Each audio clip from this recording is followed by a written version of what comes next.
Well, hello everybody, welcome back. This is part 2 where John answers your questions. If you missed part 1, you missed everything. So go back and watch part 1. I know it's very long. Sit down, relax, download the audio if you can. I don't know, listen to it while you're driving, whatever. It's all listening stuff. You don't need to see me doing all this. So, part 2, let's keep going through the questions. Different camera angle, I want to stand.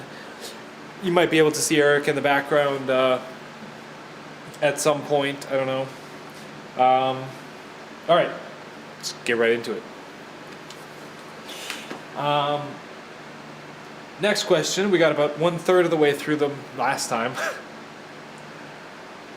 You know, it's funny, I feel bad putting out such long videos and such long content, but I watch stuff like this on YouTube. I watch hour-long speeches and interesting guys saying interesting things, like just talking and giving their thoughts. So hopefully I'm providing the same kind of value to you guys, and you're enjoying it, or at least finding it interesting. I mean, it's not exciting, but it's interesting. Next question, first question of this part 2. How do ads in your videos pay you, and how much do you get monthly? If I hit skip ad now, do you still see money? Due to AdSense regulations and rules and whatever, I'm not allowed to disclose how much I make on AdSense. Which does make it a very gray area, like nobody knows, but I know, and it's not a ton of money, but it's enough to go, that's nice. If I hit skip ad now, do you still see the money? I don't really know. I don't know if you have to watch the whole 30-second ad for the person to get paid, or if you hit the skip ad after 5 seconds, they get paid. I really don't know, and I kind of don't care. The AdSense is like a pleasant bonus for me. It's not my main thing. Rubicon Joey, what's going on with the integral proto you created? And you guys saw this 2 or 3 years ago, but here is the 3D printed prototype of the quote-unquote integral. I still really want to make it. This will probably be our next knife after the Rask. I definitely want to make it this year. I have all the tools I need. I even have some demo material, like some play blanks to make it from. So nothing's stopping me other than the time and commitment it'll take to make it happen. I do really want to carry this knife. I personally want it. I think it's going to be wicked. Integral handle, I mean, it's small, it's sleek, it's all 3D contoured. I used a lot of this stuff in the Rask, which is cool. But yeah, as for a time, I don't know. This year, hopefully, is my answer. Pascal Baker. Hi John, do you really trust Fusion 360 Cloud? At March this year, I will be starting a small knife manufacturing business too, and cannot decide between SolidWorks with CW Camworks or Fusion 360. By the way, your story, I'm stalking you the whole Knife Making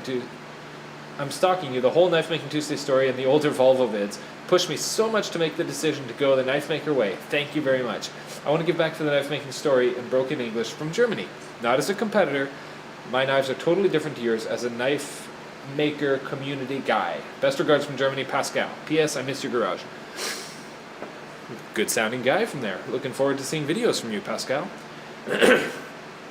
Do I really trust Fusion 360 Cloud? I assume that means in the cloud. Yeah, why not? Autodesk is one of the biggest companies in the world. They're like billion-dollar company. Well, not the biggest in the world. You know what I mean.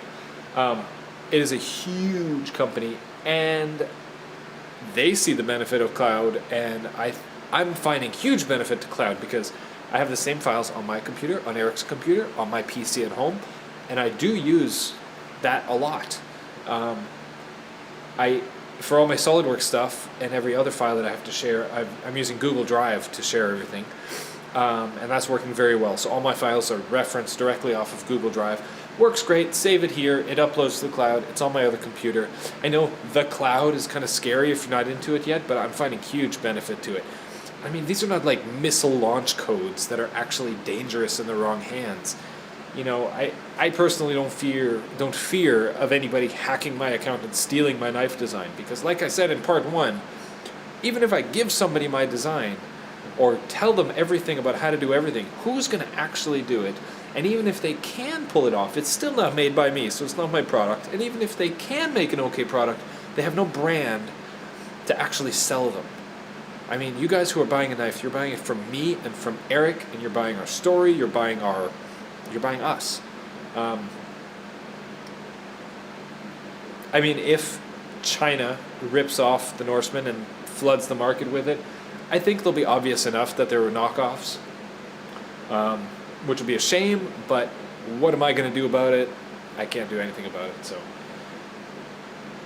That was a tangent.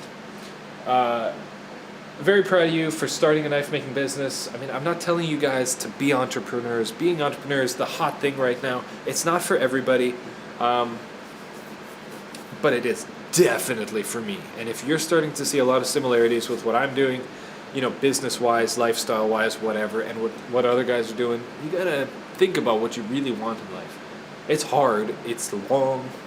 It does not happen overnight. I've been an entrepreneur for basically 15 years, and I've never made any money to speak of until like a year ago.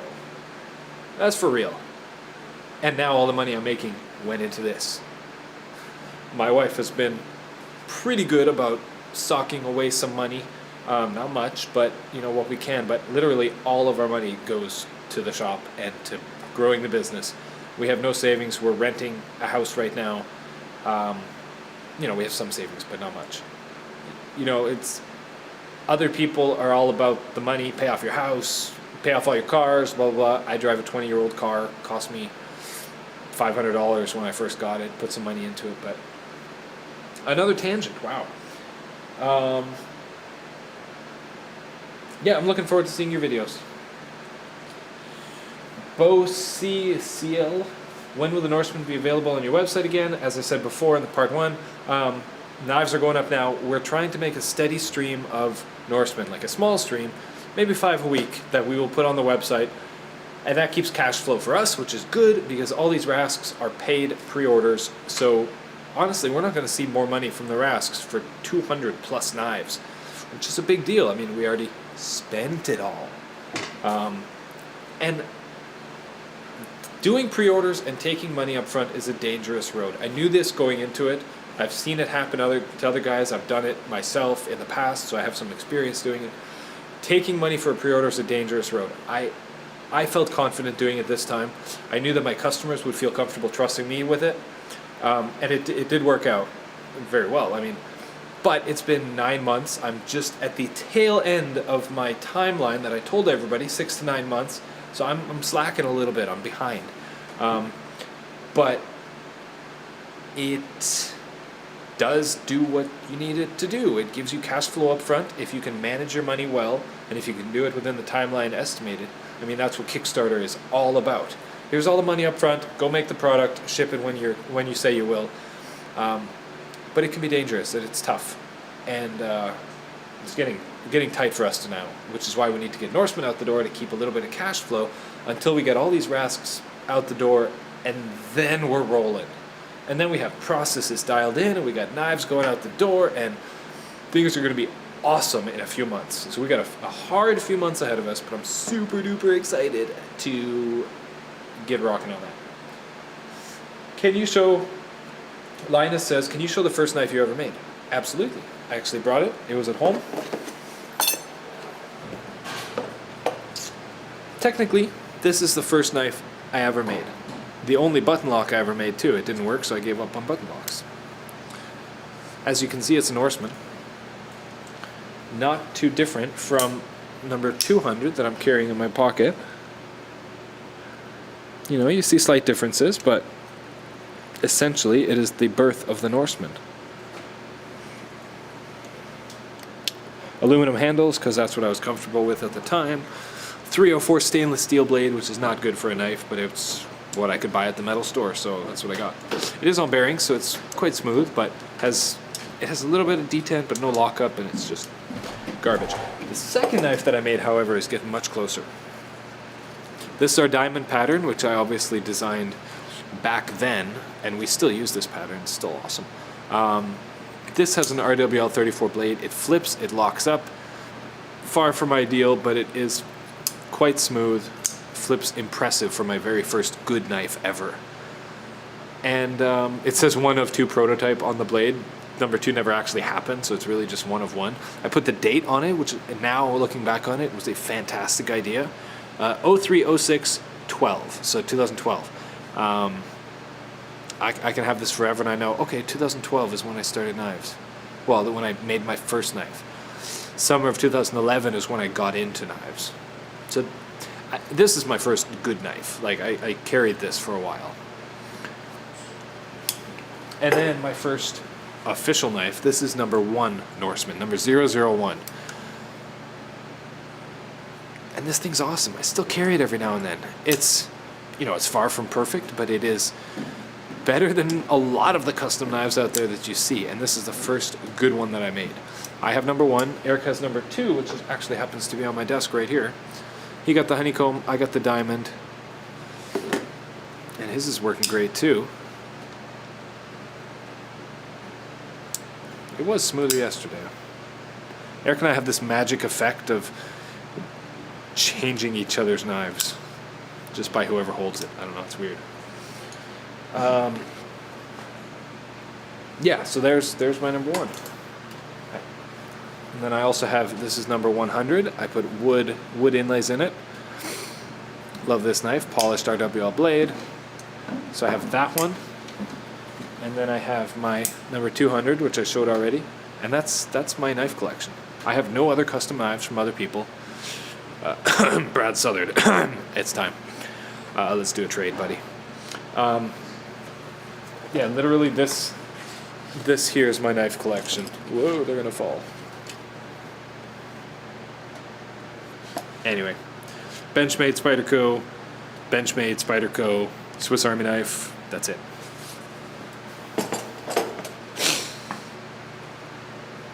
John Giddings, from the initial stock to finished product, how long does it take you to manufacture a knife? Like I said in part 1, I'm not going to answer that because that's personal to me. That's profit margins. That's my effort.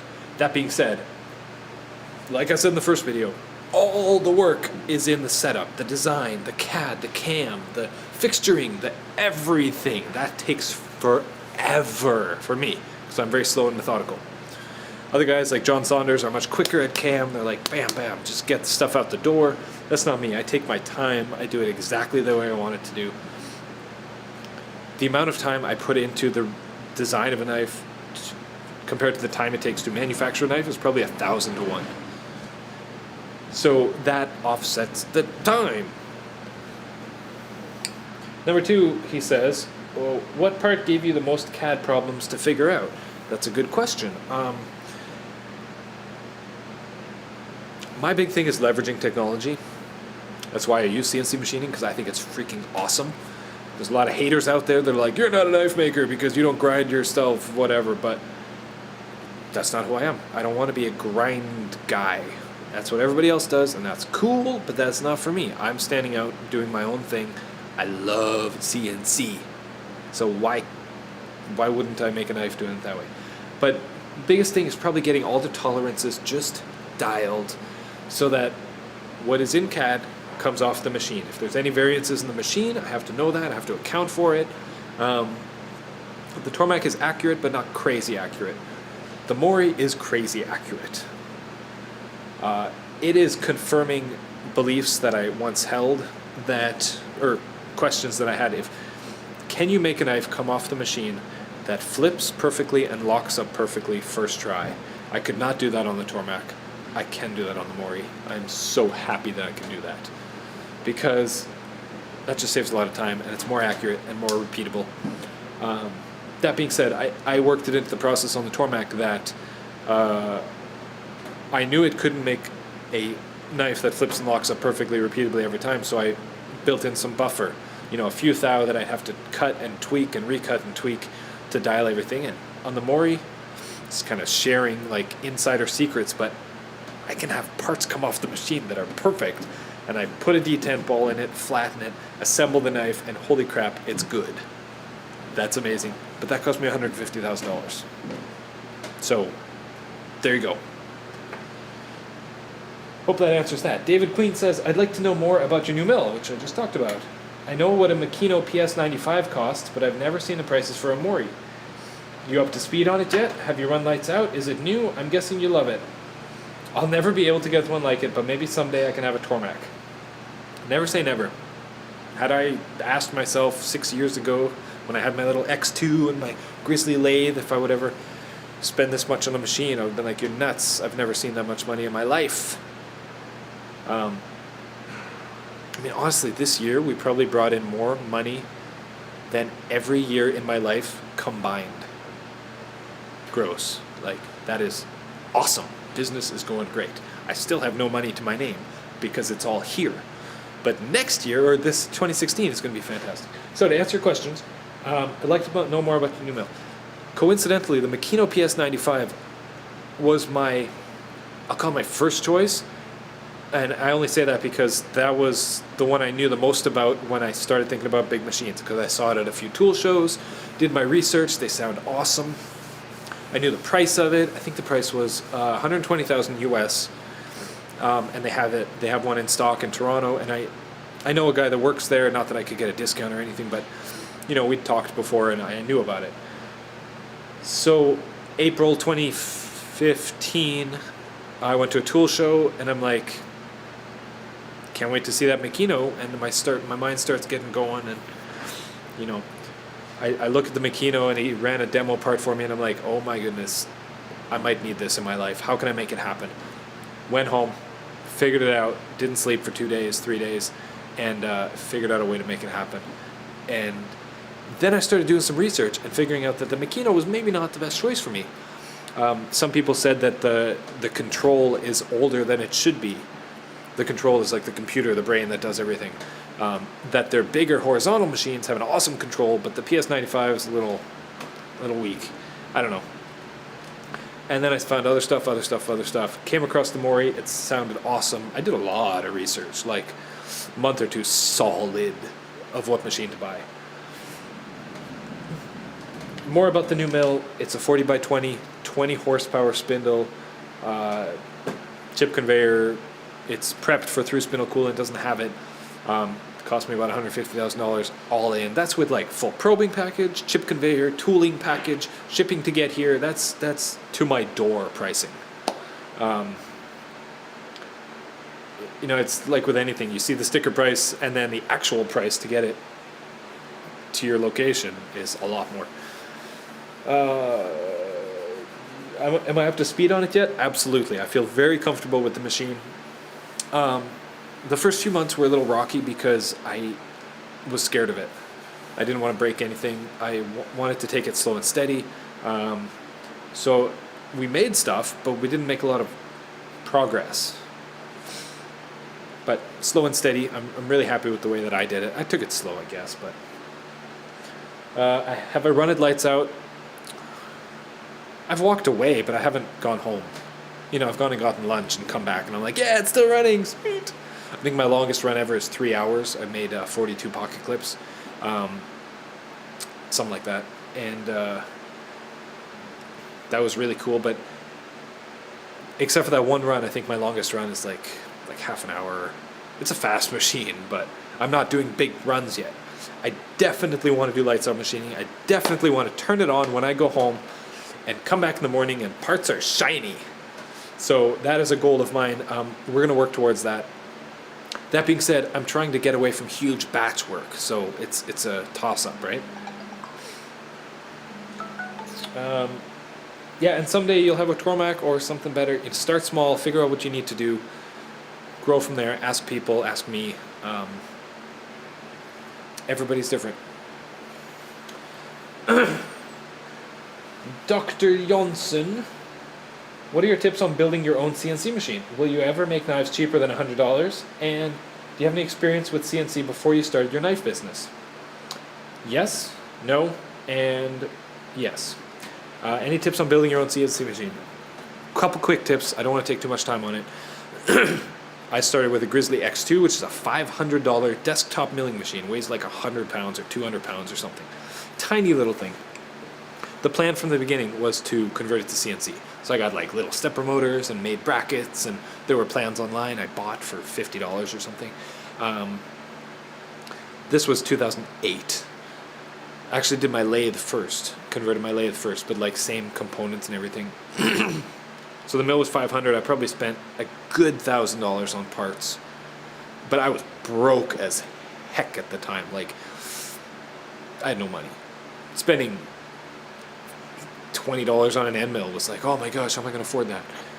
You know, so even saving up and spending money on converting a machine to CNC was a lot of money, or a lot of time and money. And that's the other thing with a conversion is time. At the time, I had no kids yet. Excuse me. I had a wife who worked part-time. I was desperately trying to be an entrepreneur and start my own business, so I had infinite time. I could stay up late. I never really woke up early then. I do now, but I could stay up all night and I could work, and just research and do and make and produce and learn.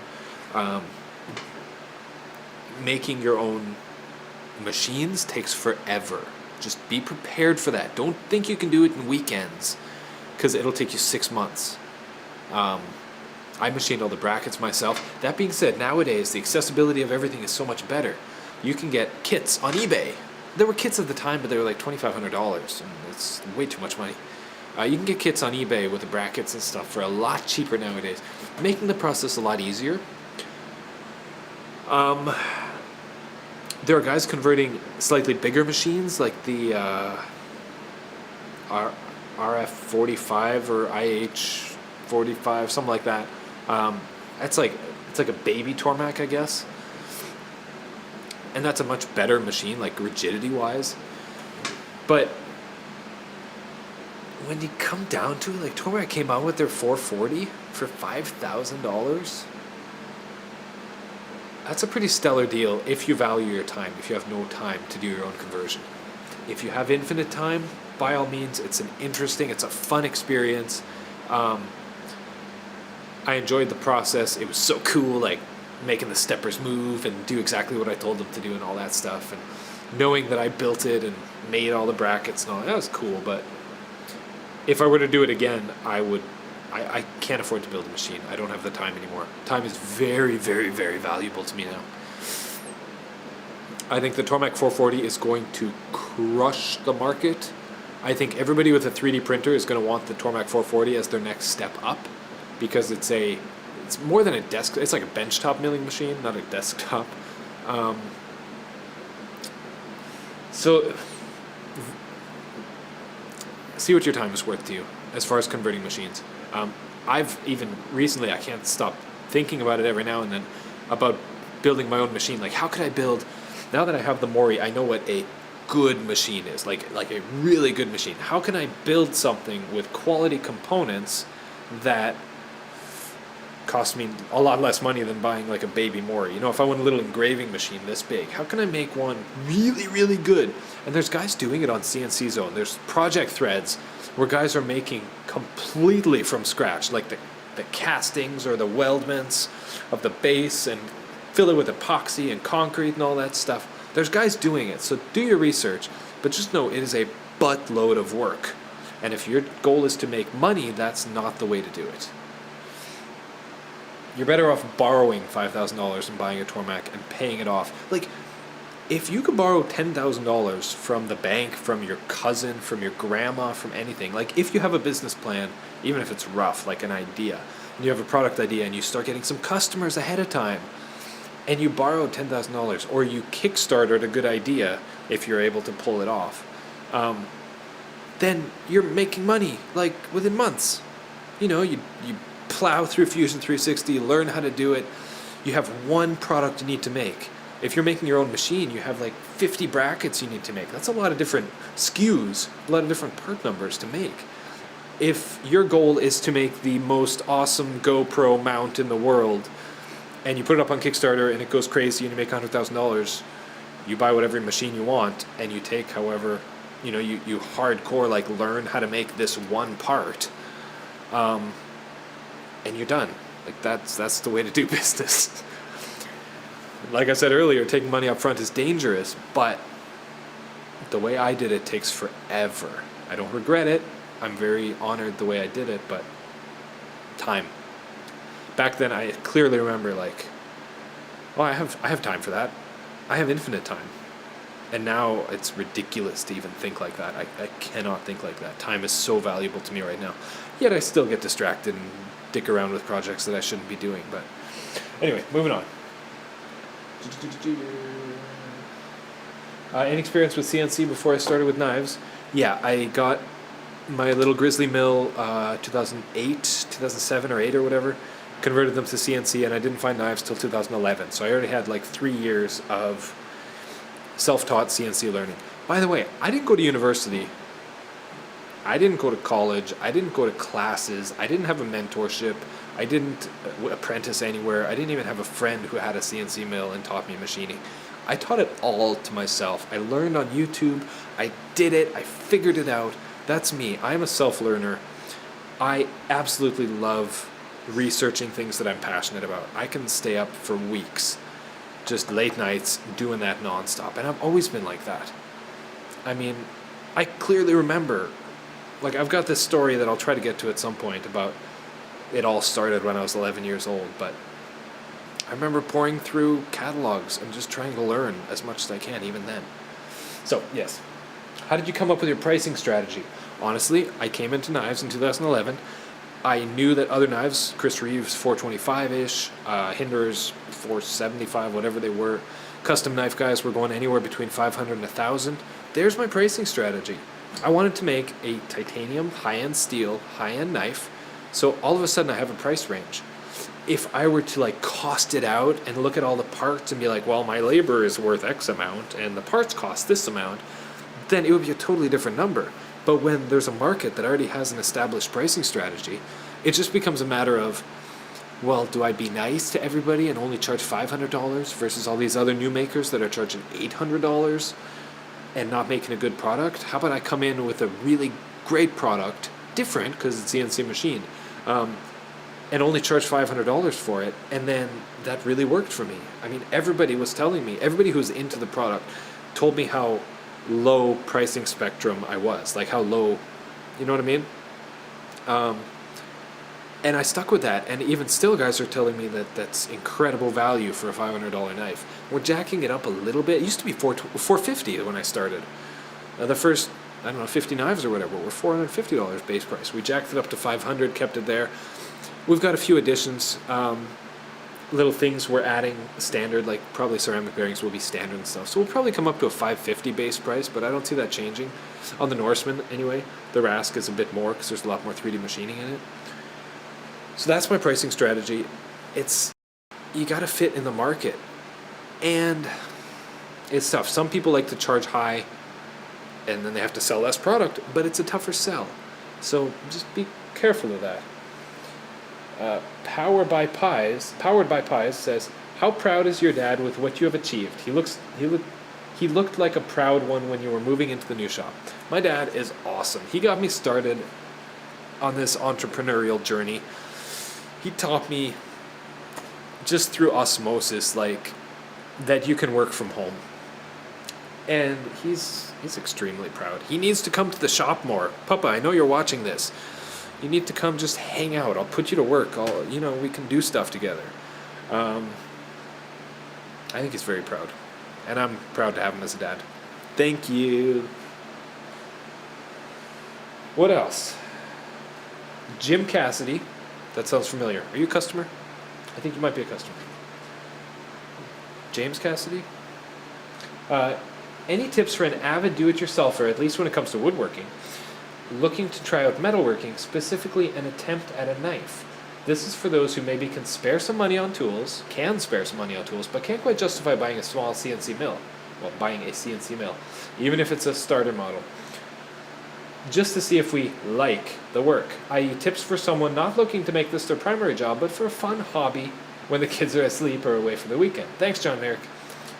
Avid do-it-yourselfer wants to get into metal machining just for the heck of it. I love that. When I started CNC, it was both just for the heck of it and because I wanted to start a business. I wanted to make little car parts and stuff. Pardon me while I try not to hit that light, but don't have to squat to see you guys. There are All right, so you don't want to afford a Tormach, but you could if you really wanted to. But it's a lot of money to throw away at a toy. You know what I mean? Like, it'll be a toy for you in the garage. A conversion is too much effort. They're starting to come up with these little mills, like the One CNC, I think it's called, but I think they're about $2,500. If you just want to play around with stuff, like even they have small CNC routers that can cut all materials and maybe aluminum.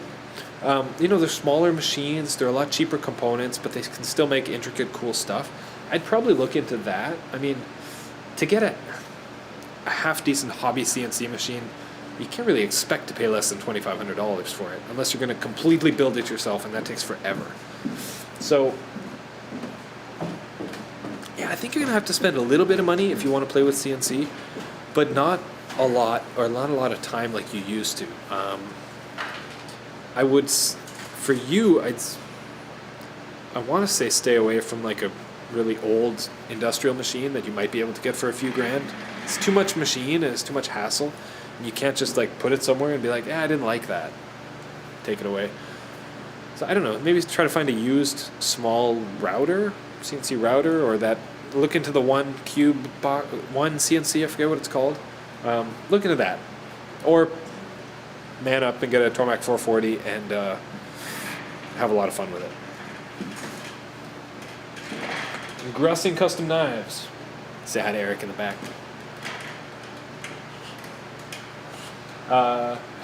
Grussing Custom Knives, obviously a knife maker.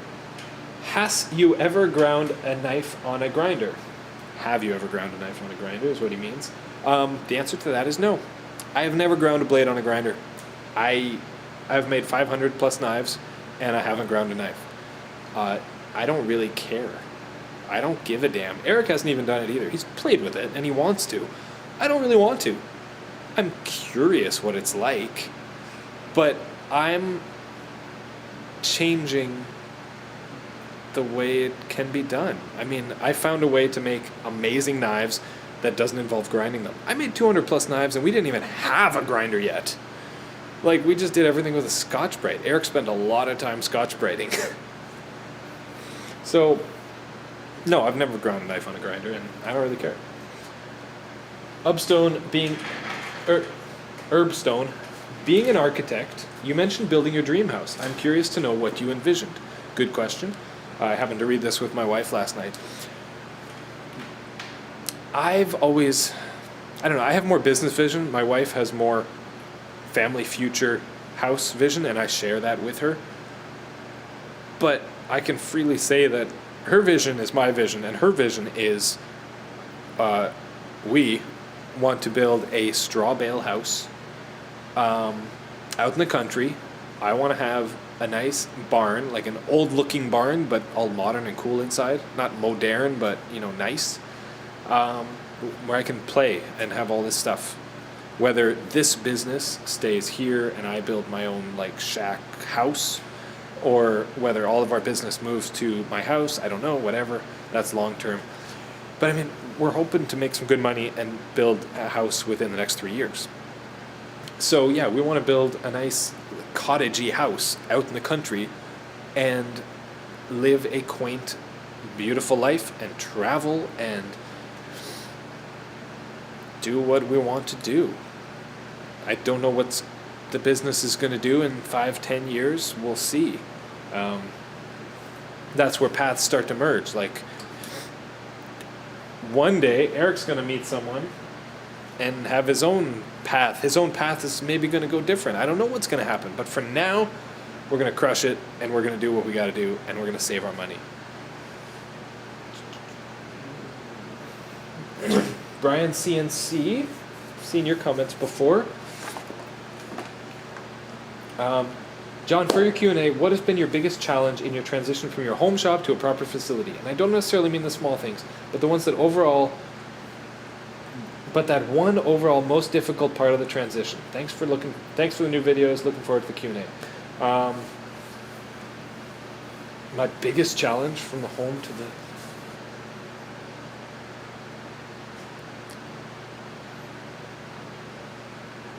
it's weird not seeing my family constantly. As you know, my kids and my wife, we're very close, and that's been our life ever since the kids were born, for like, you know, the first 5 years of my daughter's life. So it is weird not being there, being separate, you know, going to the office. I never had that.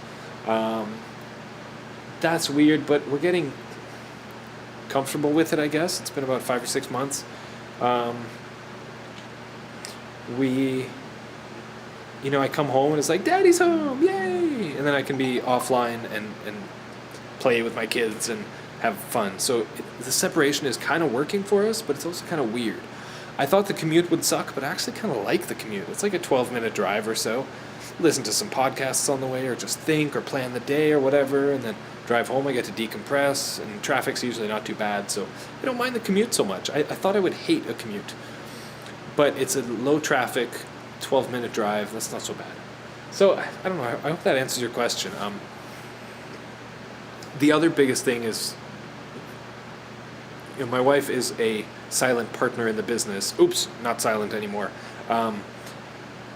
She was a lot more involved with it before, and now she's less involved just because she's there and we're here, and she can't, you know, we talk after work, but she's not so involved, and that's weird for her and for me and for us, and I think she misses that.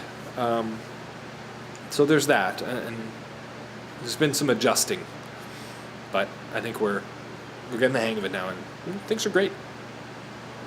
It became like, this is the logical step to get to our goals, and we didn't see that happening in the shop before. So, yeah. Heat wall border, I don't know. With Eric learn CAD CAM, how long until you get tired of him hogging the Mori and you buy another mill for him to run? Very good question.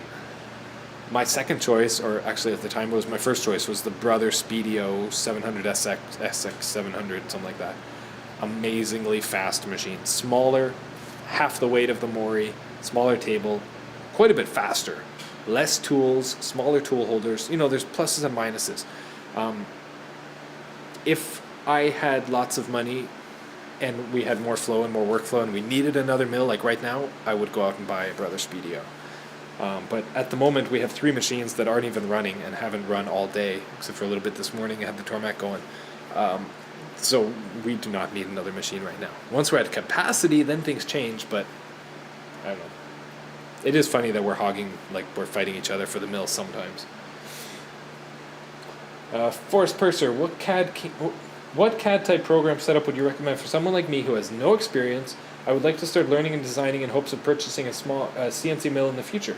Thanks for all the amazing videos and awesome products. Thank you. Yeah, Eric's in the background saying Fusion. God, how many times do I have to say it?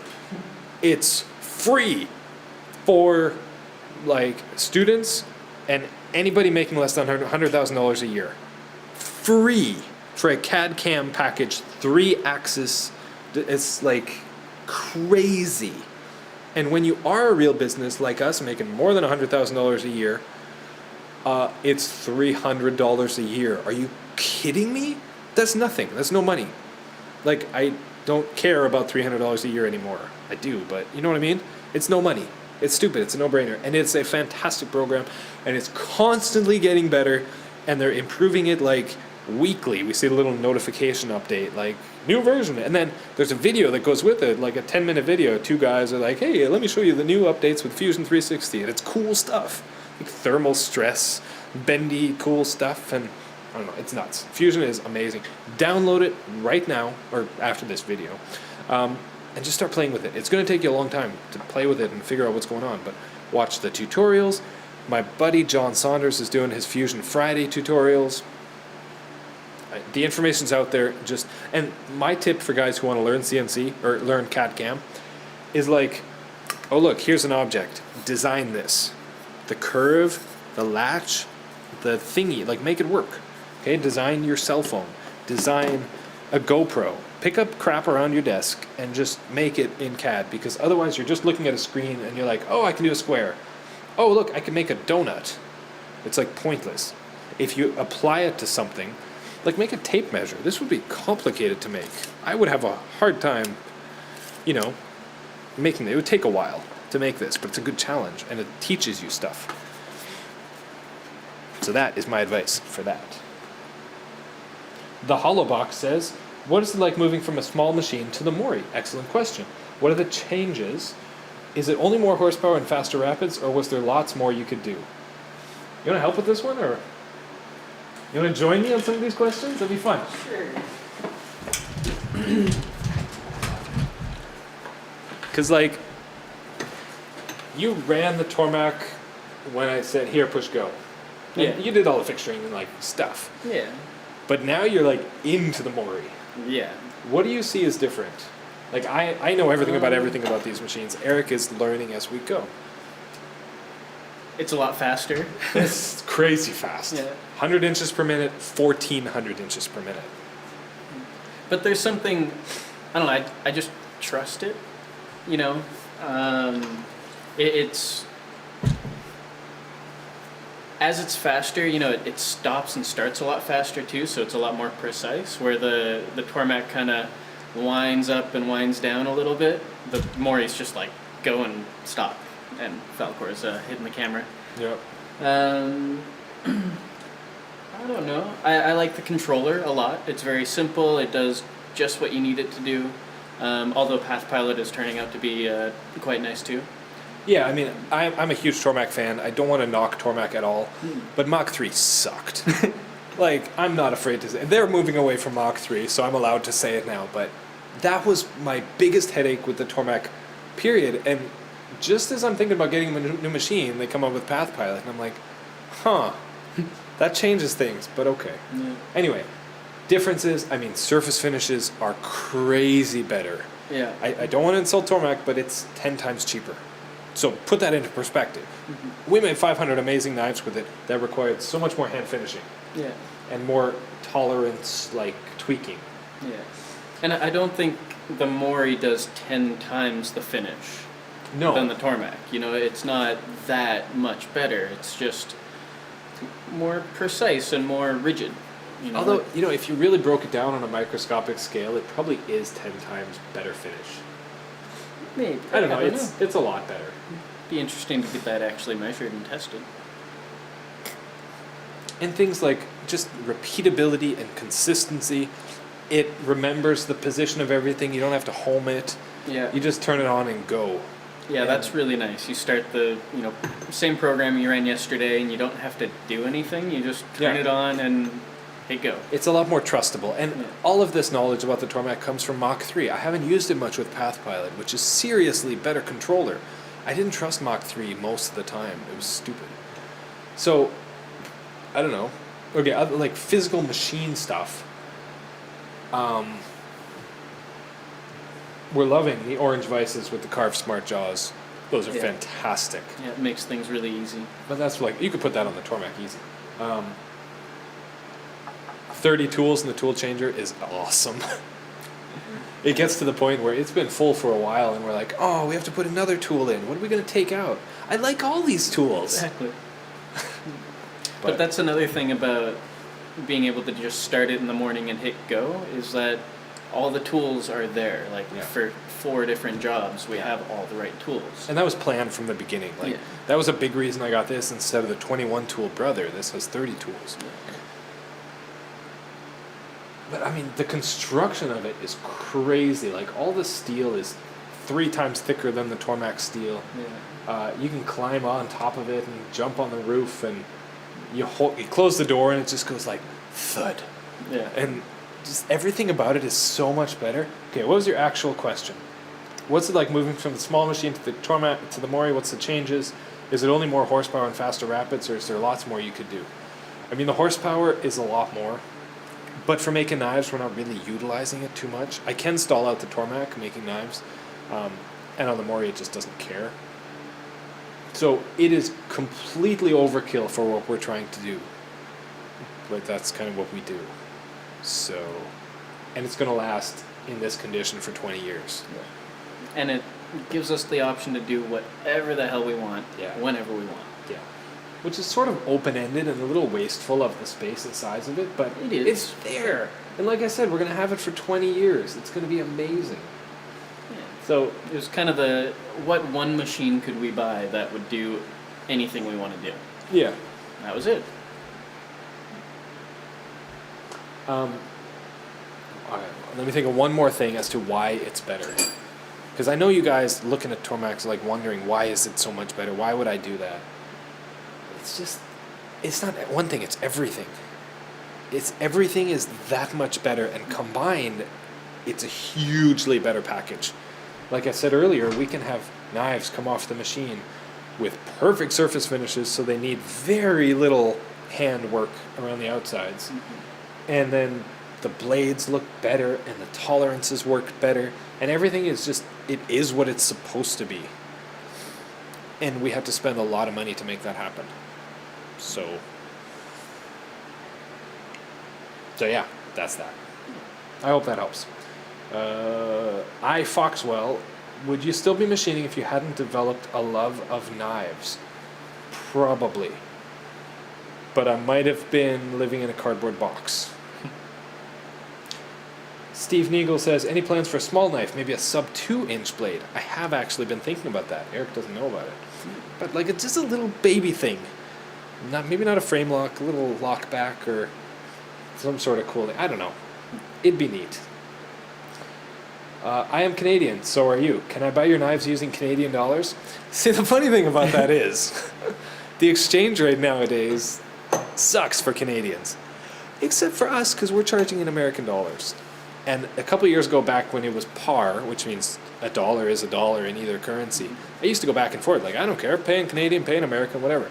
I found out that 90% of my customers are American, so I'm like, I'm just going to standardize this, make it easy, American dollars. So 3 years later, Canadian dollar goes like this. Our profits go like this. It works. And no, I'm sorry, if you're Canadian, I feel bad for you. I'm sorry I can't charge you Canadian dollars, because then I'm giving you like a big discount. Yeah. I'm sorry, that's just what it is. You're getting screwed, I'm sorry. We have a hard time making these knives the way they are for the price they are at the moment, so the exchange rate helps quite a bit. Yeah, absolutely. Yeah. And who knows if the exchange is going to go up or down, or I don't know. Can I order a Damascus clip for my Norseman? No. We've gone through a lot of different clip mounting designs, so I don't know how old your Norseman is. I don't like making things for an older knife that it might not fit on it, especially Tormach's. The tolerances are just a little bit different. Like if you send it in, I could probably make it, but then it's a hassle, and the answer is no. Sorry. Side note, I'm going to go back to posting knives on the website. Everybody who just saw that sucks because it's already been sold, because this video takes a while to put out. Okay. Now you get to hear my beautiful voice again. But that was nice to have Eric on here for a little bit. I forgot to start the timer, so I have no idea how long we're going here. But I know I have to go home in about 40 minutes. It's 4:30 already? Yeah, it's 4:30 already. Have you ever considered making an auto version of the Norseman? No.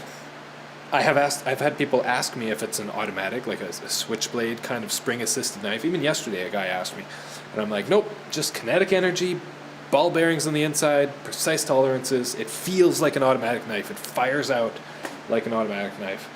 There's 0 point in making an automatic version of this knife because they're so smooth. So no. Where do you want to see your business in 2 to 3 years, in 5 years? That's much better than the 10-year question. I definitely have a 1-year goal.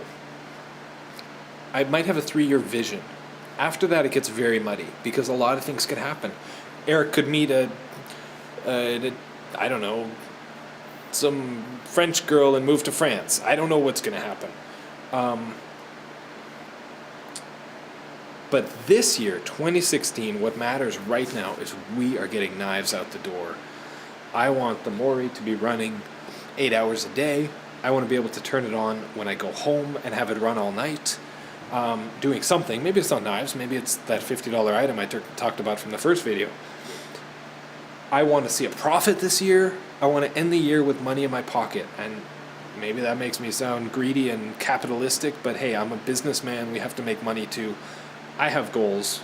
I want to build a house. I want to take my family around the world. I don't think it's wrong to ask, to want profit. So I've put in my time. It's been not a hard life, but a $0 life so far. It's like I need back pay for the past 10 years. That's what I need. I heard Andy Frisella talk about that, and he's like, yeah, this Lamborghini that I have now, it's back pay for the 10 years I didn't pay myself. And that's us right now. What is your favorite aspect of the process of making these? Thanks for sharing your time and experience. Brax Tonek. My favorite aspect is all the technical crap, like the process. Like I make prototype after prototype after prototype, and not finished knives. I just make a handle, and I'm like, oh, I don't like that thingy. I'm going to change that and make another handle. Oh, now I don't like this thing about it. So I'll make another one.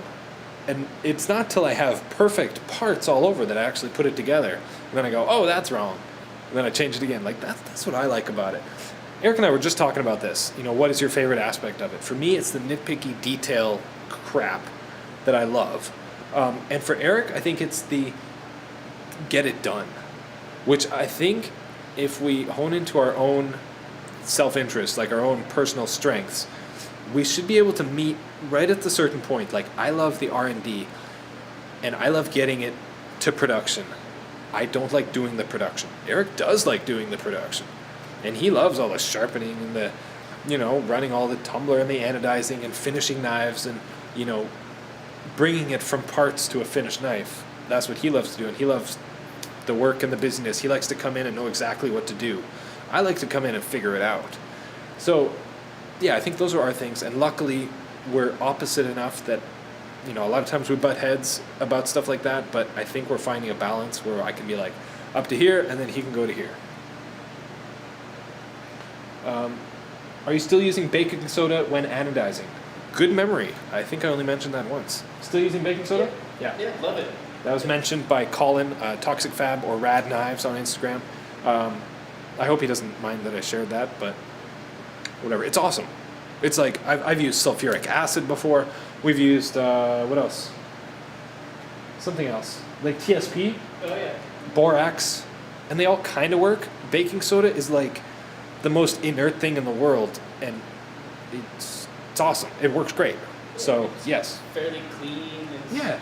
You can touch it with your hands and you don't feel like you need to go wash your hands right away. Right, because like with the sulfuric. Yeah.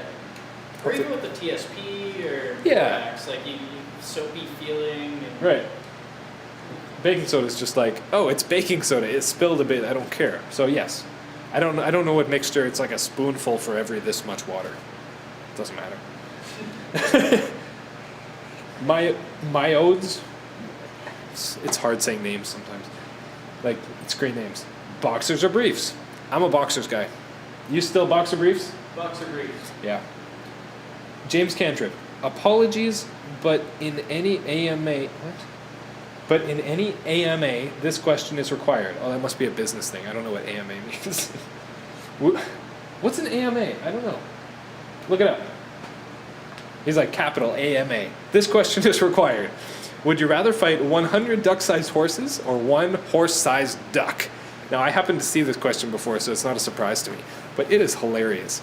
I was going to say one horse-sized duck, because I'm like, oh, it's just a duck. And then I tell Eric, and he starts laughing, and he goes, are you serious? One horse-sized duck? Have you seen ducks? Ducks are assholes. Like, one horse-sized duck would be terrifying. Horses are nice. So, just for fun, I'm going to say 100 duck-sized horses. Because you could kick them, and I don't know, if I'm fighting them. AMA? What's AMA? I don't know. Marshall? No. AMA. I don't know. Ask me anything. Ask me anything. It's a Reddit thing, apparently. Oh, I don't do Reddit. Yeah. Interesting. Okay. Yeah, ask me anything. That's a good question. You guys should use that at your next, like, gathering with your friends or whatever. Like, I got a question. The next lull in the conversation, like, here's a good question for you guys. Stotheth Skater? I don't know. At which point did you realize that you could actually make a living off of making knives, and how did you finally make the decision to switch being to a 100% knife maker? If you watch part 1, I talked about kind of my story in 2011, how my friend Sean Casey shared the world of custom knives with me. Literally within days or weeks from that, I was like, I'm all in. This is my thing now. And I'm not, I'm a slow progressive guy. For me to just 180, I didn't have a lot going on before that. I was phasing out of cars. I was trying to do paintball anodizing and like weird stuff. I didn't have a thing. And then this came along and I was like, oh my goodness, I can make custom knives and make $500 each on them. I have to do this. So that's, how did I realize that I could make a living? Well, yeah, hearing that other guys could sell $500 knives with machinery that I have already had, I just figured it was the case. Although it took a few years to actually make, like I made a living, barely, but it's not till recently that we're actually making just above a living.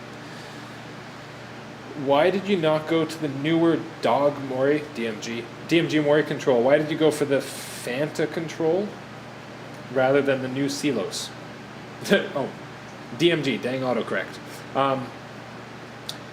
This machine, the last true Mori, this is like all the parts are made in Japan, shipped to California, their assembly plant, assembled in California. So as far as I'm concerned, it's a 100% Mori Seiki machine. Mori Seiki and like Japanese Mori Seiki, German DMG merged a couple years ago, and now they're making machine babies together. So they're different. So that's like, this is a 2014 model, the last of the Fanuc control. The new ones were just more expensive. This, I got a demo price on it. It had like 50 hours on it, something ridiculously low. I got a pretty good deal on it, I think. The machines in Canada are just more expensive anyway, but the exchange rate and just shipping it up here, and I don't know. I've heard of better deals of this machine in the States than what I pay for here, and I thought I was getting a really good deal. But anyway, yeah, the new ones were just newer and more expensive, and I didn't get a deal on it. Southard Knives, my friend Brad Southard. Probably one of my closest friends, if not my closest friend in the knife making community. Good guy. We talk on the phone a lot. You're one of the few people who actually have my phone number. As a knife maker and small business owner that's beginning to embrace lean manufacturing methods, what are the largest changes you have made to your day-to-day operations? What waste have you eliminated, and what systems have you implemented? Excellent question, Bradley. Brad. If anybody called me Jonathan, I'd hate them, because I'm not a Jonathan. What are your largest changes you've made? So, I wish I have the book yet, but I don't have it yet. I need to buy it. There's this book called 2 Second Lean by Paul Akers. He owns a company called FastCap in Ferndale, Washington. He's got a lot of videos. Go to fastcap.com. Like, lean manufacturing is his life. His number one goal in life is to be the best lean manufacturing business in the world. And he makes amazing products. Like, he's inspirational. I've been following his stuff for about a year, and it sort of I found him again and started really going hardcore a few weeks ago. That book is awesome. If you haven't read it yet, Brad, you have to. There's a free PDF document on this website, how to download this book, free. You can get a free audiobook where he talks to you, and it tells you everything about 2 Second Lean, which is the easy way to do lean, not this academic crap that some people are shilling. And the audiobook is awesome because he keeps going off script, and it's like hilarious. It takes 4.5 hours. I listen to it in about a week while I'm driving and doing the dishes and working out and menial stuff like that. So definitely listen to the audiobook. And he talks about all this. What are the largest changes? Based on Paul Akers' advice, Eric and I now do a morning meeting, which is really good because it gets us both on the same page every day. We can share new ideas. We can, we're on the same page. So it's not just one person's running the business. It's like we're sharing ideas. So that's been really good for us. The 2 second improvement every day, I see everything starting to get just a little bit better. And if we improve that and continue it every single day, over time, cumulatively, life is just so much better. What waste have you eliminated? And what new systems have you implemented? We're bringing more processes in house, like heat treat, and I keep saying that over and over again. I don't know, I'm kind of proud of it.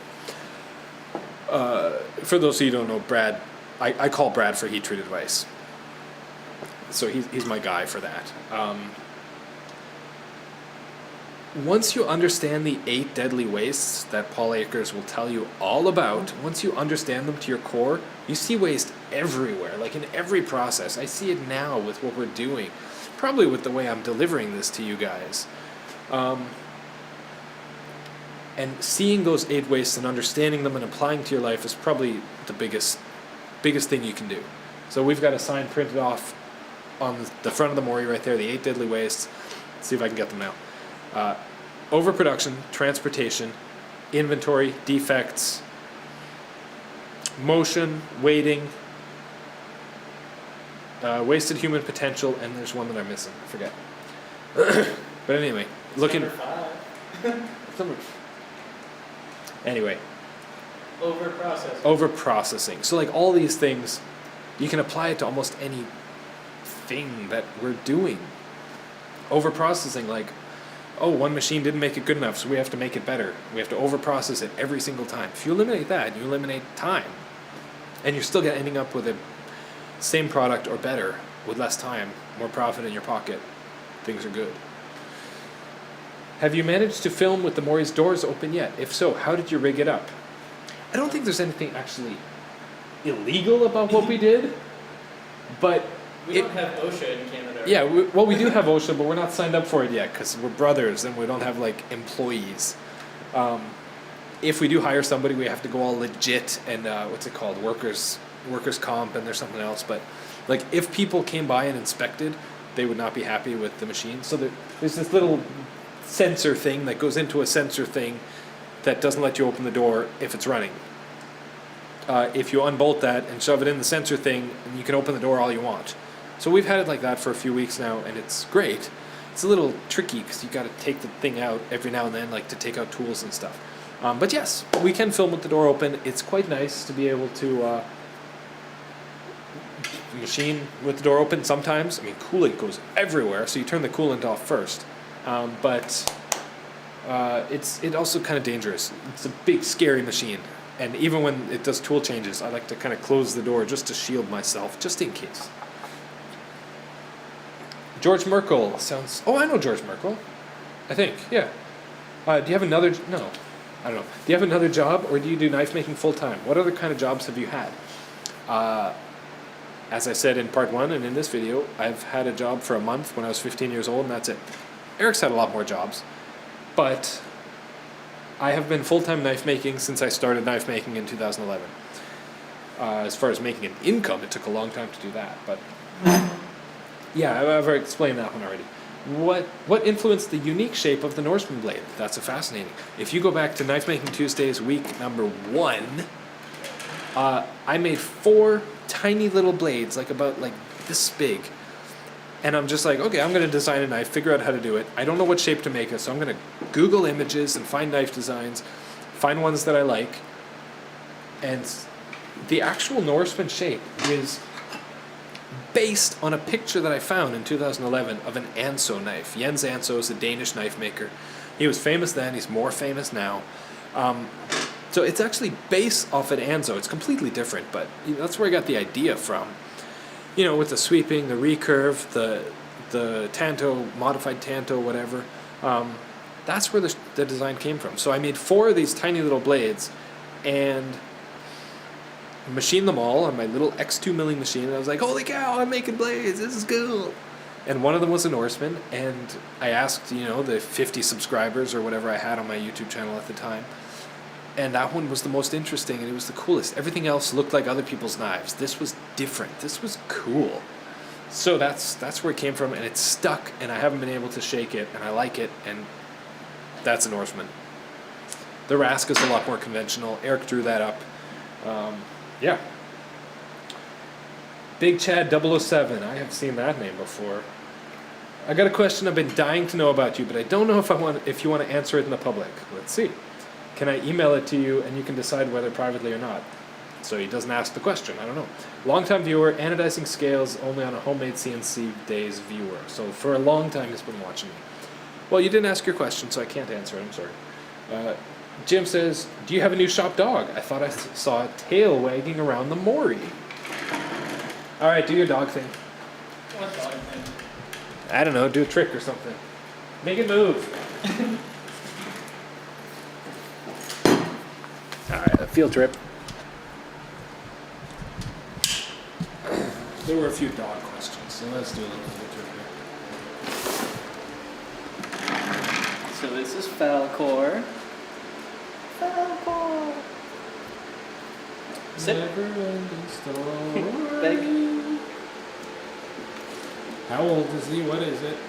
He's like 4 months now, about. It's a golden doodle. Lay down. Hey, sit. Lay down. Roll over. What? Chair's in the way. That's about it. So, you wanted a dog since you're 5. I mean, Yeah, as long as I remember. Yeah, I think so. Something like that. But yeah, I'm allergic to dogs. But this is the doodle, so I'm like 20% allergic to it. And I'm actually used to it now. Like in the shop, I don't notice it so much. Yeah, Eric still thinks he's a puppy. He is a puppy. You're a puppy. All right, next question. Let's do this camera angle for a little bit. You can look up my nose. Why do you even bother with the old mill when the new mill outperforms it by a large margin? Jim D is asking that. It's a very good question, Jim. I have sentimental love for the Tormach. It got me here. It's still a good mill. Check this out. I made, just yesterday and today, I made a bunch of these. These are UHMW plugs. No, HDPE. I don't know, some kind of plastic. HDPE, I think. And there, I need to make a bolt that goes through it, but they're going to be etching plugs that will cover up all the important guts of the knife, so that when we do acid etching, the guts don't get etched away. Tolerances go away and all that stuff. Tormach made these, and made a bunch of them. They're great. Yeah, they're plastic. Plastic's easy to machine, but they're awesome. My plan for the Tormach, I have outgrown it. Pardon me for a second. I have outgrown it for a production machine, because I got the Mori. So I don't see myself doing production parts unless they're non-critical parts, like pry bars or bottle openers or crap like that, but I'm not interested in those things. And what we do is intricate, and Falcor farted. Yeah, he'll do that. God, he farts all the time. God, I thought human farts were bad. Yeah, what I do is like intricate little detailed stuff that moves and smooth and all that stuff. But I do want to find a use for the Tormach. I don't want to get rid of it. There's no point in that. I still want to keep doing Knife Making Tuesday videos with it. I just got to figure out how to do it. And I have the Tormach lathe, which is making my parts quite nicely. I've got some sweet upgrades for that. So Knife Making Tuesdays are probably going to be more lathe stuff, at least while they're still sponsored by Tormach. Because I can't exactly do a sponsored by Tormach video on the Mori. But that's okay. And my plan is keep the Mori busy all the freaking time. And we're ramping up to that. We're going to get there. And then at that point, I'm like, oh crap, I need to make a little bracket something. Tormach can make that all day long. It can make really good parts. That can make phenomenal parts. And that's the difference. The Tormach can make really good parts, and there is still a lot of value and usefulness in it for us, especially with Pathpilot, which doesn't suck in a good way. You know what I mean? Hope that answers your question. Any materials you'd like to use in your knives in the future? By Jim's videos. I'm really fascinated by meteorite. Have you ever seen that? Go to Google Images if you haven't seen it. Seriously, like new tab, Google Images. Meteorite is cool. It looks awesome. It's like, you know, an ancient material from space. How cool is that? And they look awesome. So yeah, we need to do some meteorite inlays or scales or something like that. Superconductor is cool. but I don't know. I have a piece. I haven't tried it yet. We need to do something with it. We're doing a lot of Damascus. We're doing a lot of Damasteel. I love Damasteel. Oh, it gives me chills. I love it. Damascus is cool too. Yeah, I'm gonna say meteorite. I want to do more wood inlays too. I like working with wood that doesn't suck. Like redwood burl sucked. This stuff chipped and cracked and fell apart like nothing. African blackwood is amazing. It's cheap, it's easy to get, it doesn't have to be stabilized, and it's so durable stuff. So I want to use more of that. Let's go with that. Do you plan to offer full custom Norseman in the future? And if so, what potential options would you offer for them? By the Barrett 714. Yeah, like I said, we're going to do Norseman pre-order in a few months once we catch up with the Rask stuff. I think standard options, like what you've seen in the past, we'll offer again. Maybe we'll do a couple new patterns instead of the honeycomb, or on top of the honeycomb we'll do something else, but nothing too crazy. I want to keep it fairly straightforward for us. But we do offer a lot of options when you considering mixing and matching. Oh, it wasn't Eric, so who else could it have been? So, yeah, custom Norseman will be coming out. How often do you make an identical Norseman? Good question by Darren Humble. Quite often. You know, there's some standards that lately Eric's been picking whatever he wants for the knives, and he's got a few standards that he really likes. Like blue and bronze are just standard solid colors. Blue honeycomb with sanded flats is probably my standard. If I had to pick one knife that we could make for the rest of our lives, probably be the blue honeycomb with sanded flats and a stone washed blade. We just like this one here is a bronze honeycomb with sanded flats and an acid edge blade, and there's just so many options that stack up onto each other to make them a little bit different. But yeah, we do identical knives quite often because they work. Guys see it on Instagram and they're like, "Ooh, I want that," but you're not selling yours, so John's gonna make me a new one. And Eric. Ryan says, how do you get such an amazing finish on your Damascus blades? This guy right here. I saw in your Damascus video a while ago, when you polish them to a mirror finish before you etch them, how do you get a mirror finish? How do you touch them up after you etch them? That's all this guy, because I don't know. I saw the video, but... Real quick, I surface grind the flats until they're up to a micron belt, like 15 micron or something, and then polish the crap out of that. And with like a felt wheel? Yeah, felt wheel now. And then a softer cotton buffing wheel afterward. And after you etch them, what do you do to them? Just a really light buff with the soft wheel. Like a fluff. Yeah. You're a fluffer.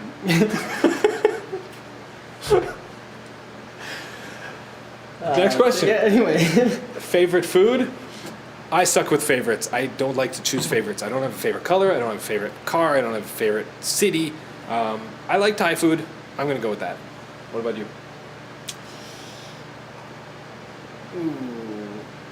Yeah, I'm going to go back to the old pizza. Yeah, I knew you would say that. You know, it's that or steak or... Yeah. But pizza is like, you can never lose with pizza. Yeah. The only except for that one time. I've had one steak and it was just way too rare, and I'm like, this is kind of like I'm eating a cow.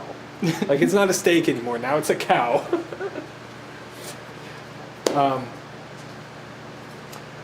eBoss says, I'm inspiring your work very much. I'm inspired by it. I like to do small knife making, but I have trouble with making a design without copying others' work. Any tips? And second question, how do you get the customers to buy your cool knives?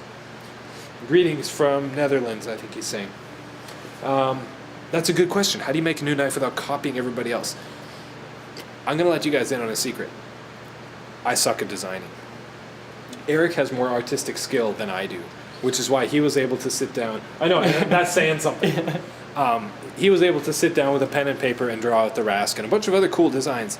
I can't do that. It doesn't work in my head. I tried to design a new knife just a few weeks ago, and I'm like, mechanism. Pivot. Start with the pivot. Start with the blade and like work out from there, and then everything else is just squares. And those are the things I don't draw in. Right. I don't draw in the pivots or anything like that. So it's the outside. That's the difference. So when I'm designing the Norseman, when I design the Rask, Google images, man. You see what other people do, and maybe I'm different. I've seen guys that can just, like Lucas Burnley has been putting up his knife a day drawings. Yeah, like 150 days of knives. It's insane. Like every day, he's just I'm gonna doodle a knife, and it's like, oh, that got awesome. stolen. Yeah, That sucks. sketchbook got stolen. It's gonna be on eBay. Yeah. I don't have that skill. That's why we're sticking with the Norseman. You know, make 500 of that. There's guys that just have to make something new every knife. That's not me. I like consistency. It's taken us 500 knives to reach. I don't say we've reached perfection, but we've reached a steady level of freaking amazing. We could stay here and be happy. Yeah. But we won't. That's why we need to do it again with the Rask. Yeah. But, so how do you design something without copying others' work? That's tough, because there's been a lot that's been done. You kind of, the way I see it, you kind of take it from everybody. Yeah. You can't just rip off somebody's knife completely, because that's a complete rip-off. Yeah. But you have to take design cues from everything. Because it's all been done before. There's very little actual new stuff going on. Yeah. And when there is, it's nuts, but Yeah. you have to be a certain kind of savant to pull that off. But, yeah, if you combine, 10 different knives into one knife that's never been made before, boom, you got a new knife. You keep it always blue, and then it's always different. You know what I mean? It's different from everybody else's. And then there's the whole brand that goes around it too. But if I make a knife that looks exactly like a Chris Reeve Sebenza, which is it's simple, but it's a unique knife. Yeah. And I've seen some other guys come out that make knives very similar to that, Mm-hmm. but they're different enough that you're like, okay, you tried to make it different. The Rask is reminiscent of a Shirogorov Neon, their new knife, and I tried really hard not to make it identical to that. I don't want it to be identical to that, but I love that knife, and this happens to look a lot like that. And I wanted a knife with that, the Rask blade shape. Right. That was my important thing. And it's a common blade shape. I mean, you can't. that is common.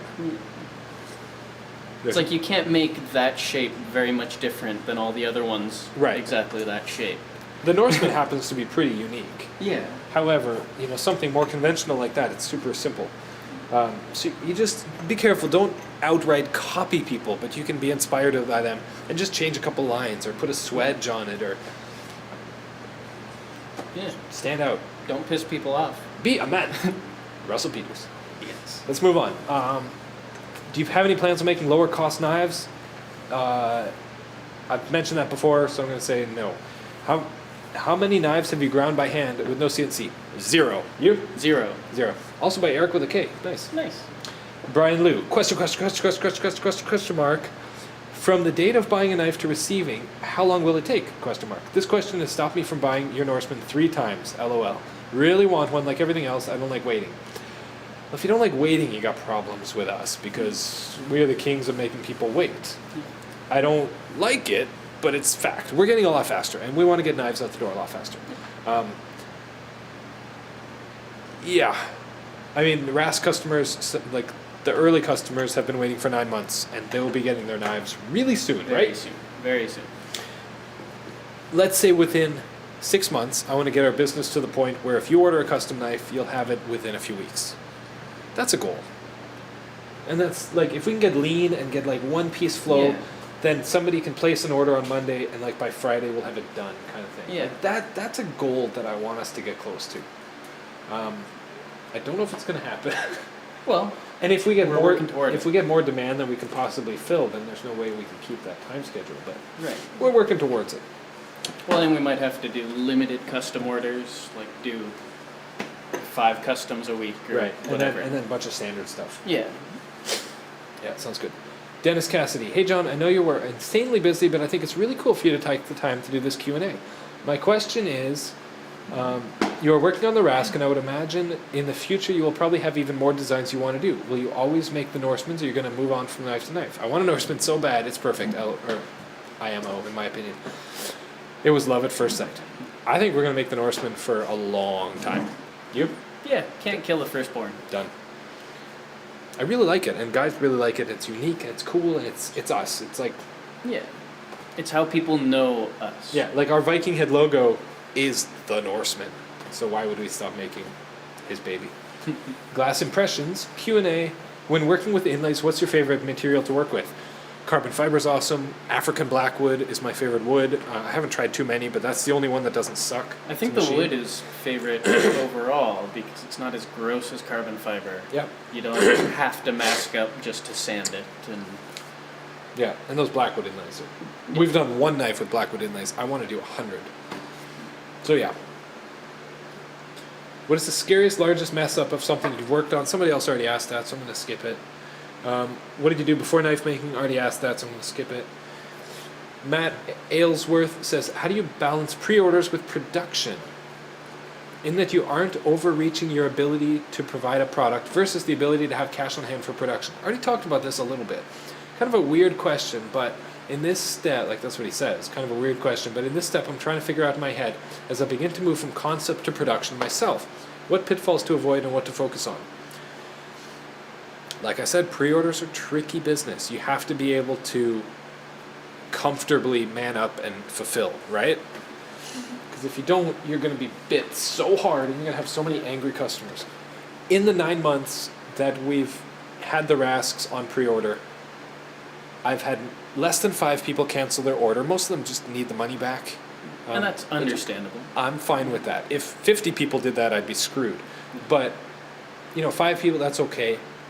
And there's probably only been like another 20 or so out of 200 who've even asked about it again. And they're just like nice. They're like, no rush, just curious how things are going. Want to know if you looked at my old email, whatever. And everybody's been so awesome about it. And the knife industry is, for the most part, really amazing like that. Guys are, I don't want to sound crass, but guys are throwing money at us to make cool stuff. We just sold a knife for $1,500. That's insane. Coming at a point like 5, 6, 7, 8 years ago when $1,500 would have changed my life. And we're making it on one knife now. Pretty awesome. Yeah, let's move on. Well, to answer your question, like I talked about a little bit already, right now we have a ton of pre-orders to fill, but we still need to get a little bit of cash flow in. So we're making the Norseman. I spent a lot of time the past few weeks dialing in the Norseman coat to make it on the Mori, so that they can be better and all that stuff. And that put Rasks back. Yeah. Like Rasks are probably back a month because of that, or 3 weeks or something. But now that's done. Now Eric can make them on the Mori, and we're good. So that's going to bring in cash flow. If we can do 5 a week, then we're making good cash flow. And then John's back to focusing on the Rasks, and they're super close, like stupid close. I don't think I've mentioned this in this whole series yet, but I have a terrible problem with getting... A squirrel! Yeah, oh yeah. 95% there, and then being distracted by something else. It's like the challenge is what excites me. Finishing it is meh. And it's stupid to say because we're so close on these Rasks now, but that's been my default now for the past 10 years. And my wife points it out to me in a pleasant way. She just reminds me, and now I'm conscious enough of myself to realize, like, that's a stupid thing about myself that I need to get better at. I need to stop. And I'm seeing it again right now with the Rasks. Like, let's make Norseman, because we need cash flow. Yes, it makes sense, but it's putting important stuff behind. I have priority problems. I have an issue. We're working on it. We're working on it, yeah. Smack me around a bit. Have you considered, dreamed, or thought as possible to make other products or brands besides knives? What could those be? I already talked about this a little bit. Have you thought about it? Have no idea what Exactly, I'd that's make where yet, I'm at, right? But Like, we can make anything. yeah, the fact that the option is there, we're not going to block it out. Right. We're not going to say, nope, we're only making knives the rest of our lives. That's all we're going to Totally. do. Yeah. If we stop having fun with it, we stop doing it. Right. No, it's our business. We can do whatever we want. Let's have fun. Exactly. Let's make it good. Right now, I'm loving this business. I want to see some cash flow. I want to kind of line my pockets a little bit. Not to sound greedy, but like I said before, back pay, man. It would be nice to be comfortable. Yeah. Like after, what, I'm almost 30, and Yeah. it'd be nice to be comfortable for Right. once. I mean, we don't need to buy Lamborghinis and like No. throw piles of cash on the hotel bed kind of thing. Yeah, That's that'd not be fun. Yeah, but that's not what I want to do. You know, I want to have a I paid for wouldn't mind house. once. Well, you can rent Lamborghinis. Anyway, moving on. Have you did that? But are you guys gonna do videos about knives again soon? It's been so long since we've seen you making anything at all. Really, we've been busy. It's this bad excuse, but you know, I feel it too. I haven't done much making stuff, especially knife making stuff, in a while, because honestly, we haven't put out a lot of knives yet. And I don't want to put out same content that we did like a year ago, even though it's a different process now. And honestly, we're focused on getting to this next stage, which we're 95% there, that taking the time to do a video and explain the whole process is just time consuming. So I'll try for you, just for you. Have you ever used your equipment for, so to speak, domestic tasks, like machining a coat hanger? Excellent question, and heck yes. I made, one of the first cool things I remember making was a bathtub plug stopper thing. My daughter was like a year old and she kept pulling out that rubber stopper and, you know, draining all her bath water. Drove me nuts. So I'm like, I'm going to machine something really cool. So I used my old Grizzly lathe and I turned this thing that was like 2 parts, screw adjustable to tighten it down. And we used that until we got a different tub and it didn't fit anymore. I made stove knobs. I've made night lights. What else can you think of? Car parts? Yeah, lots of car. We made the pulley for your car. Not like a ton of stuff, but if the opportunity presents itself, I'm like, I can make that. Alex Cahill, what's the best investment you ever made for your business? Also, do you recommend investing in a mill and converting it to CNC, or just save for a Tormach and start off? I already covered the Tormach stuff and the DIY stuff. What's the best investment we've made for our business? Having somebody to work with, it was hard at first, but it's been excellent. Now, I can't live without you. But like I said before, we've reached this point where like I'm R&D, he's production, basically. And I think that's going to work very well, because I would suck at if I did both. I would not succeed if I had to do everything. Yeah. Well, and I wouldn't either. Right. You know, it's busy enough just making a few knives a day, all by myself now. Yeah. Yeah, I hope that helps. Dustin says, what happens after you die? I'm not going to get into like all religious stuff because I'm just not into that. Skip. You turn into a fluffy doll. I don't know. Pegbuster.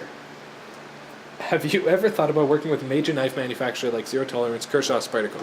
I talked about this a little bit in the first one. If they approach me, I'll think about it. I'm not going to approach them.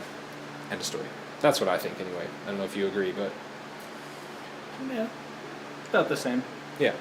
Can you make the Norseman and the Damascus steel... Can you make the Norseman and the Damascus steel also Rask type knives again? Production was awesome. Can you add more videos to them again? That was kind of broken. I'm going to assume you're not from English. That's okay.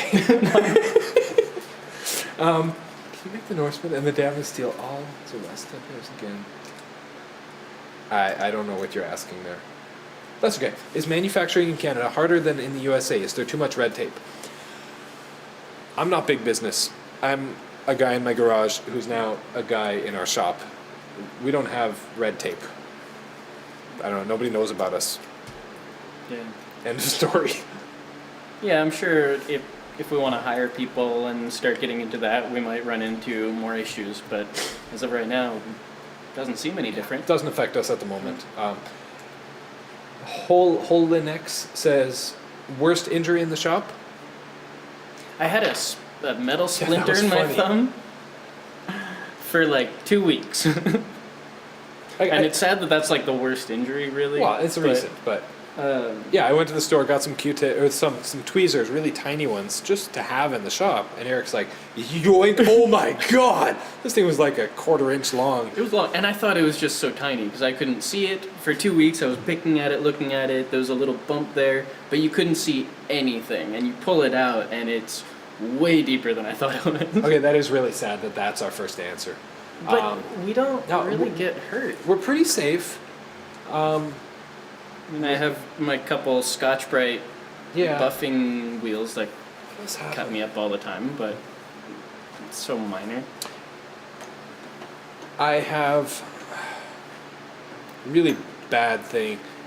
When making blades, I have a fixture with lots of holes in it, and I have to blow it out, and chips get in my hair.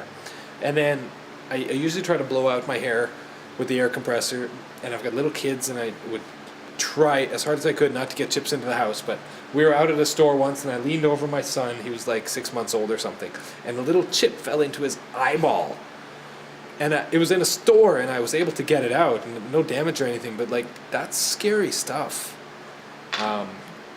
Yeah. Yeah, we wear glasses all day long to stop that, and Right. to have just a baby be subject to it. No, but no major injuries. Lots of little paper cuts and little things like that. Everybody asks me if I've cut myself on my knives. My knives don't cut me. They're sharp as heck because Eric makes sure of that. But I don't get cut by my knives. I get scratched by like weird stuff. Yeah, well, You know what I mean? scraps of metal. Yeah. And, like me too. I don't cut myself with my knives like at all. Maybe because we're used to it. We know they're sharp. It's the random pieces of aluminum or the fixtures or something you just cut that's super sharp. Yeah. That you just don't expect, and then you slice yourself. So I feel like we kind of wussed out on that answer. We didn't have any good stories for you, But it's not but like it's a good thing. yeah, We're exactly. safe. Yeah. Anyway, it's after 5 o'clock. We got to go home. Let's bust out. Let's see if we can get one more good one. Are you ever going to grind a knife by hand? No. What are your views on knife makers that do everything by eye and experience, especially the ones that make frame locks without CNC? And also views on hand-forged knives from the likes of Road Spikes versus stock removal. Awesome. From Film Factory. I admire the guys that can do everything by hand with no CNC. Yeah. Especially the guys that make really good knives. Mhm. There's a lot of guys that make okay knives, all by hand. But like Brad Southard is a guy who can make a fantastic knife, Phenomenal. all by hand. And what do you know? He just got a CNC machine. He is converting. So there's a guy who's like die-hard by hand kind of guy, who's kind of converting to CNC because he's a very smart dude. Mm-hmm. Seeing the light. Yeah, exactly. It's a business decision to move to CNC. I mean, even the guys making art knives, like the Lorkner family, Yeah. they make some of the coolest, most beautiful knives in the world. They're $30,000, but you sell one a year. It takes you a year to make it. It's not a good business. There's no money in that. But mad respect to people with skills. Absolutely. That's just It's all just not across for us. the board. Like, Yeah, that's not how we do it. That style's not for us. And then forged knives like blacksmithing and things from railroad spikes. I think it's cool. I have no interest in it. I'd like to try forging. That's just me. For fun. Yeah. But Nick Shabazz, the reason I recommend your knife so heavily on my channel, interesting, and elsewhere, is the absolute perfection. I'm so curious, what's your process for quality control as you're getting ready to ship a new knife? Okay, this will be our last question for today. I'm glad you like our knife so much. Thank you, Nick. What's your process for quality control? We know what's good and we know what's not good, and we have very few things. You know, like once a knife is together, or actually for every process, when we're fitting the lock, we feel like, does it scratch when you go like this? Does it stick?